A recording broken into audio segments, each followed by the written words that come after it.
तर जो कोणी चुकीच्या पद्धतीने आणि स्मारकाला विरोध करत त्याची वर्दी बाजूला ठेवून त्याला फटके दिले जाते, हे लक्षात ठेवायचं. अरे दिवसा 12 वाजता याला वाजत गाजर.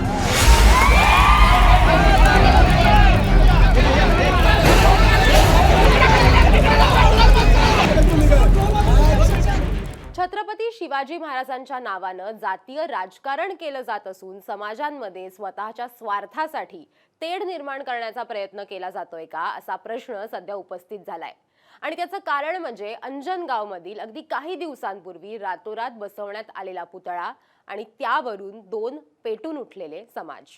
पण या घटनेवरून एक वेगळीच गोष्ट समोर आली आहे. बाळराजे आवारे, जे स्वतःला शिवभक्त म्हणतात, त्यांनी हा एकच नाही तर अनेक रातोरात उभे केलेले पुतळे आणि तेढ निर्माण होईल अशा पद्धतीनं केलेली भाषणं पोलिसांनी त्यांना का अटक केली आणि नेमकं काय काय समोर आलंय हे बघून तुम्हाला सुद्धा धक्का बसेल. हे नेमकं प्रकरण काय आहे, आत्ता याच्यातली काय अपडेट आहे आणि हे नेमकं सगळं काय चाललेलं आहे ते आपण या व्हिडिओतनं समजून घेऊयात. नमस्कार, मी देवयानी आणि तुम्ही बघताय मुंबई तक.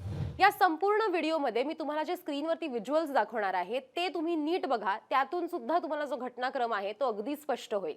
आपण सुरुवात करूयात उलट्या दिशेनं, म्हणजे आत्ता नुकतीच झालेली घटना ते हळूहळू आपण इतिहासाकडे जाऊयात. आता या सगळ्याची सुरुवात कशी झाली तर अंजनगाव पासून, आणि मग काय झालं ते आपण बघू. अंजनगावात रातोरात खेलोबा मंदिराच्या परिसरामध्ये शिवाजी महाराजांचा पुतळा उभारण्यात आला, पण यावरून जे तिकडचा जो समाज आहे तो समाज नाराज झाला होता. हा पुतळा देवस्थानाच्या जमिनीवरती आहे, मंदिराच्या दारात असल्याचं या सगळ्यामध्ये म्हटलं गेलं. मग लक्ष्मण हाकेंनी आंदोलन केलं, पुतळ्याचं स्थलांतर करण्याची मागणी केली. त्यावर आवारेनं प्रत्युत्तर दिलं. शेवटी महाराजांचा पुतळा हा दुसरीकडे स्थलांतर करण्यात आला, पण यावर आवारेनं महाकाळा इथून हजारोंच्या संख्येनं अंजनगावला जाणार असल्याचा इशारा दिला होता. पण पोलिसांनी बाळराजे आवारे पाटील यांना छत्रपती संभाजीनगर जिल्ह्यातील कुंभेफळ इथल्या त्यांच्या राहत्या घरून ताब्यात घेतलं. त्यांना म्हाडा इथे जे प्रथम वर्ग न्यायदंडाधिकारी आहेत PG लंबे यांच्यासमोर त्यांना हजर करण्यात आलं. न्यायालयानं पोलीस कोठडीचा हक्क राखून ठेवत 14 दिवसांची न्यायालयीन कोठडी त्यांना सुनावली. पण यात महत्वाची गोष्ट या नंतर घडली. ती काय होती बघा. यानंतर जालन्याच्या चुरमापुरीतील बेकायदेशीर पुतळे निर्मिती केंद्रावरती कारवाई करण्यात आली. आता हा कारखाना कोणाचा होता तर आवारेचा, आणि काय कारवाई करण्यात आली आहे ते आपण बघूयात. आता त्याच्यात काय लिहिलंय ते थोडंसं आपण नीट समजून घेऊयात. म्हणजे इथे असं वर लिहिण्यात आलेलं आहे की उपविभागीय दंडाधिकारी कार्यालय अंबड इथनं हा जो आदेश आहे तो काढण्यात आलेला आहे, आणि याला अन्वय प्रतिबंधात्मक आदेश असं म्हणण्यात आलेलं आहे. म्हणजे प्रिव्हेंटिव्ह मेजर्स जे आहेत ते या प्रकरणात घेण्यात आलेले आहेत. त्यांनी काय म्हटलंय बघा. पोलीस निरीक्षक पोलीस ठाणे गोंदी आणि उपविभागीय पोलीस अधिकारी अंबड यांनी उपरोक्त संदर्भीय अहवाल अन्वये या न्यायालयाच्या असं निदर्शनास आणून दिलं आहे की बाळराजे रामराव आवारे पाटील जे अध्यक्ष आहेत कशाचे तर छत्रपती संभाजीराजे प्रतिष्ठान महाकाळा अंबड इथे मौजे चुरमापुरी तालुका अंबड इथे त्यांनी गायरान जमिनीवरती कृषी अवजारे सेवा केंद्र या नावाने एक पत्र्याचं शेड उभारून त्यामध्ये विना परवानगी थोर महापुरुषांचे पुतळे निर्मितीचं काम सुरू केलं आहे. म्हणजे त्यांनी काय केलं तर गायरान जमिनीवरती एका वेगळ्याच नावाखाली, कशाच्या नावाखाली तर कृषी अवजार सेवा केंद्र या नावाखाली तिथे तो महापुरुषांचे पुतळे जे आहे ते बनवण्याचं काम त्यांनी सुरू केलं होतं. सदर इस्मावरती महाराष्ट्रभर विविध पोलीस ठाण्यात गंभीर स्वरूपाचे असे 8 गुन्हे दाखल आहेत. 17/2/2026 रोजी म्हणजे 17 फेब्रुवारी 2026 रोजी माजलगाव जिल्हा बीड इथे झालेल्या शिवस्मारक यात्रेच्या समारोप कार्यक्रमात सदर इस्मानं अत्यंत प्रक्षोभक भाषण करून महापुरुषांचे पुतळे बसवण्यासाठी कोणत्याही प्रशासनाची परवानगी घेणार नसल्याचं जाहीर केलं होतं. तसंच जर पोलिसांनी याला विरोध केला तर कोर्ट पोलिसांची वर्दी बाजूला ठेवून फटके दिले जातील अशी धमकी देऊन पोलीस प्रशासनाला थेट आव्हान दिलं होतं. आणि त्याची क्लिप जी आहे ती सध्या सोशल मीडियावरती प्रचंड व्हायरल होते, त्याच्यामुळे तुम्हीही कदाचित ती बघितली असेल. सध्या सदर कारखान्यात विविध महापुरुषांचे पुतळे, म्हणजे कुठल्या कारखान्यात तर अंबड तालुक्यामध्ये जिकडे त्यांनी ते उपकरणं आणि अवजार सेवा केंद्र सुरू केलं होतं तिथे सध्या काय आहे तर त्या कारखान्यामध्ये विविध महापुरुषांचे पुतळे अस्ताव्यस्त पडलेले असून ते निकृष्ट दर्जाचे असल्याची शक्यता आहे. आगामी काळात विविध महापुरुषांच्या जयंती उत्सव साजरे होणार असून या कालावधीत हे अनधिकृत पुतळे विना परवानगी कोणत्याही ठिकाणी बसवले जाण्याची दाट शक्यता आहे। यापूर्वी भोकरदन, बुलढाणा व सोलापूर इथे अनधिकृत पुतळे स्थापनेमुळे कायदा व सुव्यवस्थेचा गंभीर प्रश्न निर्माण झाला होता। म्हणजे आता याच्यातनंच स्पष्ट होतंय की या व्यक्तीनं याच्या आधी सुद्धा अशा अनधिकृत पद्धतीनं पुतळे जे आहेत ते उभी करायचे ठरवलेलं होतं, असा त्याचा मानस होता। आता त्याच्या मागे काय हेतू होता ते अजून काही स्पष्ट झालेलं नाहीये, पण हे त्यांनी याच्यापूर्वी सुद्धा केलेलं आहे।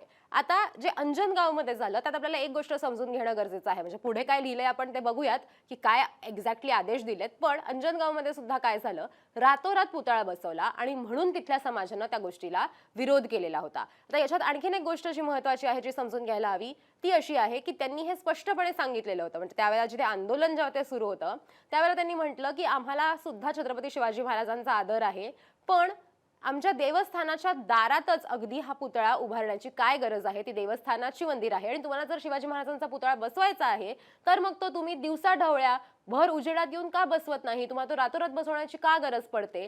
तर दुसऱ्या एखाद्या चांगल्या ठिकाणी तुम्ही तो पुतळा जो आहे त्याचं स्थलांतर करा, पुतळाच नको अशी त्यांची मागणी नव्हती, फक्त पुतळ्याचं स्थलांतर करा अशी मागणी आंदोलकांकडनं त्यावेळेला केली जात होती। आता पुढे आपण बघूयात की मी उमाकांत पारधी, उपविभागीय दंडाधिकारी, उपविभाग अंबड, भारतीय नागरिक सुरक्षा संहिता 2023 अंतर्गत श्री बाळराजे रामराव आवारे पाटील आणि त्यांचे कोणतेही सहकारी, कार्यकर्ते किंवा प्रतिनिधी यांना मौजे चुरमापुरी, तालुका अंबड इथल्या गायरान जमिनीवरती असलेल्या कथित कृषी अवजार सेवा केंद्र या ठिकाणी कोणत्याही महापुरुषांच्या पुतळ्यांची निर्मिती करण्यास, रंगरंगोटी आणि त्याचबरोबर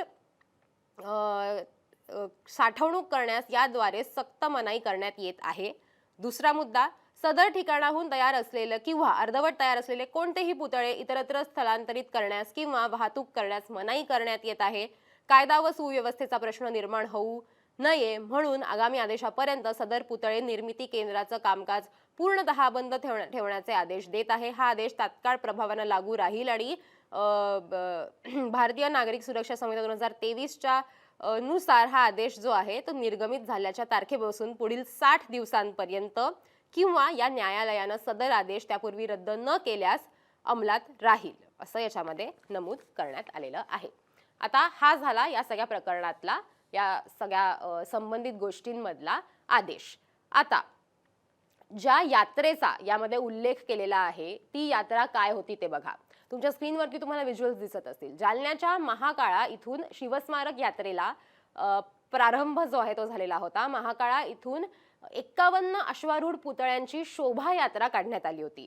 महाराष्ट्र राज्य धर्मवीर छत्रपती संभाजीराजे शौर्य प्रतिष्ठानाच्या वतीनं शिवजयंती निमित्त या शिवस्मारक यात्रेचं आयोजन करण्यात आलं होतं। ही शिवस्मारक यात्रा मराठवाड्याभर नेण्यात आली। जालना जिल्ह्यातल्या अंबड तालुक्यातील महाकाळा इथून याला सुरुवात झाली, मग पुढे छत्रपती संभाजीनगर इथे क्रांती चौक, मंठा, जिंतूर मार्गे बोरी, त्यानंतर परभणी, हिंगोली, नांदेड, लातूर, धाराशिव आणि बीड जिल्ह्यातून पुढे 17 फेब्रुवारी रोजी माजलगाव इथे यात्रेचा समारोप झाला। त्या समारोप सभेत हे भाषण जे आहे ते ऐकवण्यात आलं होतं। म्हणजे कुठलं भाषण, ज्याचा मी तुम्हाला सुरुवातीला उल्लेख करून सांगितला, ज्यात असं म्हणण्यात आलेलं होतं की जर पोलिसांनी या सगळ्याला विरोध केला तर पोलिसांची वर्दी बाजूला ठेवून फटके दिले जातील अशी धमकी एका प्रकारे देण्याचा जो प्रयत्न करण्यात आलेला होता ते भाषण जे आहे ते या समारोप सभेत करण्यात आलं होतं। आता अनेक ठिकाणी रातोरात पुतळे बसवण्याच्या अशा घटना ज्या आहेत त्या झालेल्या आहेत, त्यात मराठवाड्यात सर्वात जास्त अशा घटना आपल्याला बघायला मिळाल्या। अंजनगावात झालेल्या वादातून हे प्रकरण समोर आलं आणि कारखान्यावरती कारवाई करण्यात आली। आता जी कारखान्यावरती कारवाई करण्यात आली त्याबद्दल तहसीलदारांनी काय सांगितलेलं आहे ते सुद्धा आपण थोडक्यात बघूयात। त्यांनी याच्यामध्ये काय लिहिलेलं आहे तेही समजून घ्यायला हवं। ते असं म्हणतात की उपरोक्त संदर्भीय विषयांवर प्राप्त अहवालानुसार मौजे महाकाळा तालुका अंबड इथल्या रहिवासी आवारे पाटील यांना मौजे चुरमापुरी तालुका अंबड इथल्या गायरान जमिनीवरती कृषी अवजार सेवा केंद्र या नावानं एका पत्र्याच्या शेड त्यांनी उभारलेला आहे। सदर शेडमध्ये त्यांच्याकडून अवैधरित्या थोर महापुरुषांचे पुतळे निर्मितीचं काम सुरू असल्यानं पोलीस अहवालात नमूद करण्यात आलेलं आहे। सदर इस्मावरती यापूर्वीही राज्यात विविध ठिकाणी गंभीर स्वरूपाचे गुन्हे दाखल आहेत। त्यांच्या या अनधिकृत कृतीमुळे भविष्यात कायदा व सुव्यवस्थे चा गंभीर प्रश्न निर्माण होण्याची शक्यता पोलिसांनी वर्तवली आहे. शासकीय गायरान जमिनीवरती विना परवानगी अतिक्रमण करून अनधिकृत बांधकाम करणं ही महाराष्ट्र जमीन महसूल संहिता 1966च्या तरतुदींचं हे उल्लंघन आहे. तरी सदर प्रकरणाचं गांभीर्य लक्षात घेता जे आदेश आहेत ते करण्यात येत आहेत की मंडळ अधिकारी आणि तलाठी यांच्या मार्फत संबंधित जमिनीवर तात्काळ भेट देऊन प्रत्यक्ष जागेचा सविस्तर पंचनामा करावा. सदर जागेवरील अतिक्रमण निष्पन्न झाल्यास महाराष्ट्र जमीन महसूल संहितेच्या अंतर्गत अतिक्रमणकर्त्यास तात्काळ नोटीस बजावण्यात यावी, जी बजावण्यात आली. त्याचबरोबर कायदेशीर प्रक्रिया पूर्ण करून सदर गायरान जमिनीवरील अनधिकृत अतिक्रमण म्हणजे पत्र्याचं शेड हे निष्कासित करण्याची कारवाई करावी, म्हणजे काढून टाकण्याची कारवाई करावी. अतिक्रमण काढण्याच्या कारवाई दरम्यान कायदा व सुव्यवस्थेचा प्रश्न निर्माण होऊ नये यासाठी सहाय्यक पोलीस निरीक्षक गोंदी पोलीस ठाणे यांच्याशी समन्वय साधून पोलीस बंदोबस्ताची मागणी करावी. सदर जागेवरती सध्या अस्तित्वास पडलेले पुतळे सुरक्षितरित्या हलवण्याबाबत योग्य ती प्रशासकीय दक्षता घ्यावी. या प्रकरणावरती तात्काळ कारवाई करून केलेल्या कारवाईचा सविस्तर अहवाल या कार्यालयास विनाविलंब सादर करावा. आता हे झालं तहसीलदार जे कार्यालय आहे ज्यांनी तो जो कारखाना आहे तो आता सील केलेला आहे त्यांनी काय म्हटलेलं आहे ते आपण आता याच्यात बघितलं. आता आणखीन काही घटना आहेत ते व्हिज्युअल सुद्धा तुमच्या स्क्रीनवरती आहेत तेही बघा. बुलढाण्यात 2 समाजांमध्ये तेढ निर्माण झाला होता. तेव्हा सुद्धा आवारे जे अध्यक्ष आहेत ज्या संघटनेचे त्या संघटनेकडून तिथे रात्रीतून पुतळा उभारण्यात आलेला होता. म्हणजे अर्थात ती घटना जी आहे त्याला अनेक पदर आहेत, अनेक त्याच्यामध्ये पैलू आहेत. 2 समाजांमध्ये तिथे वाद पेटलेला होता, पण हा पेटलेल्या वादामध्येच त्यांनी रातोरात जाऊन हा पुतळा जो आहे तो तिथे बसवलेला होता. सोलापूरमध्ये पडसाळी गावामध्ये छत्रपती शिवाजी महाराजांचा पुतळा हा झाकून ठेवण्यात आला होता. तो पुतळा रातोरात त्याच्यावरचं जे कापड जे आहे ते याच संघटनेकडनं काढून टाकण्यात आलं होतं. आणि आता तिसरी आणि नुकतीच झालेली घटना म्हणजे अंजनगावमध्ये आपण जर बघितलं तर ज्या पद्धतीनं पुतळ्यावरनं वाद पेटलेला होता त्यानंतर माढा तालुक्यामध्येच मोडणीमध्ये डॉक्टर बाबासाहेब आंबेडकर यांचा पुतळा जो आहे तो उभारण्यात आला. पण तो का उभारण्यात आला तर छत्रपती शिवाजी महाराजांच्या पुतळ्या शेजारीच हा जो पुतळा आहे तो उभारण्यात आला. आणि त्याचं कारण असं होतं की 1 महिनाभरापूर्वी रातोरात छत्रपती शिवाजी महाराजांचा पुतळा जो आहे तो त्या गावामध्ये उभारण्यात आलेला होता. आणि ज्यावेळेला अंजनगावचं हे सगळं प्रकरण समोर आलं त्यानंतर तिथेच म्हणजे छत्रपती शिवाजी महाराजांचा पुतळा तुम्हाला स्क्रीनवर दिसतोय त्याच्यात शेजारी अगदीच डॉक्टर बाबासाहेब आंबेडकर यांचा पुतळा जो आहे तो सुद्धा उभारण्यात आला. ही गोष्ट जी आहे ती ज्यावेळेला छत्रपती शिवाजी महाराजांचा पुतळा बसवला त्यावेळेला कोणी आक्षेप घेतलेला नव्हता या गोष्टीवरती.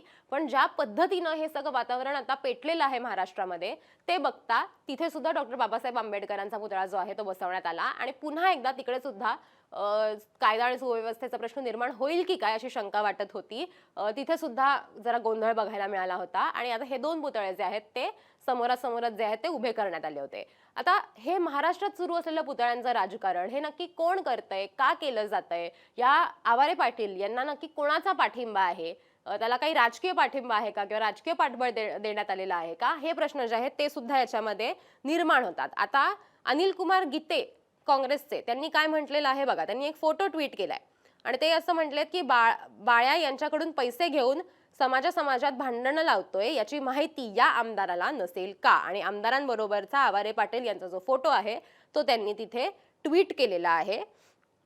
आता माजलगाव इथे आमदार श्री प्रकाशजी सोळंके साहेबांना शिवस्मारक यात्रा संदर्भात माहिती देऊन रॅलीला उपस्थित राहण्याचा प्रतिष्ठानाच्या वतीनं दिलेलं आमंत्रण स्वीकारत आदरणीय प्रकाश दादांनी प्रतिष्ठानाच्या वतीनं होत असलेल्या कार्याची प्रशंसा करत छत्रपती शिवाजी महाराजांचं कर्तृत्व व संस्कार भविष्यात देखील प्रत्येक गावाच्या ठिकाणी शिवस्मारकाच्या माध्यमातून मराठवाड्यामध्ये प्रत्येकाच्या हृदयात कायमस्वरूपी कोरले जावेत याकरता प्रभावित होऊन आदरणीय प्रकाश दादांनी प्रतिष्ठानाला 2 लाख रुपयांची आर्थिक मदत केली. आदरणीय दादांनी प्रतिष्ठानाच्या कार्याची घेतलेली दखल ही खरोखरच अविस्मरणीय आहे. यामुळे आदरणीय दादांचे प्रतिष्ठानाच्या वतीनं मनस्वी आभार असं म्हणत अनिल कुमार गीते यांनी हे एक जुन्या पोस्टचा स्क्रीनशॉट काढून टाकलेला आहे जी 9 फेब्रुवारीची पोस्ट आहे. म्हणजे या यात्रेच्या ज्या यात्रेचा मी उल्लेख केला त्या यात्रेच्या आधीची ही पोस्ट आहे आणि त्याच्यानंतर ती यात्रा जी आहे ती सुरू झालेली होती. तर अशा पद्धतीनं हा फोटो त्यांच्याकडनं ट्विट करण्यात आलेला आहे. आणि त्याशिवाय सुद्धा त्यांनी आणखीन काही वक्तव्य जी आहेत ती याच्यामध्ये आणखीन त्यांचे जे मुद्दे आहेत ते त्यांनी याच्यामध्ये मांडलेले आहेत. तर त्यांनी काय म्हटलेलं आहे त्यांच्या एका ट्विटमध्ये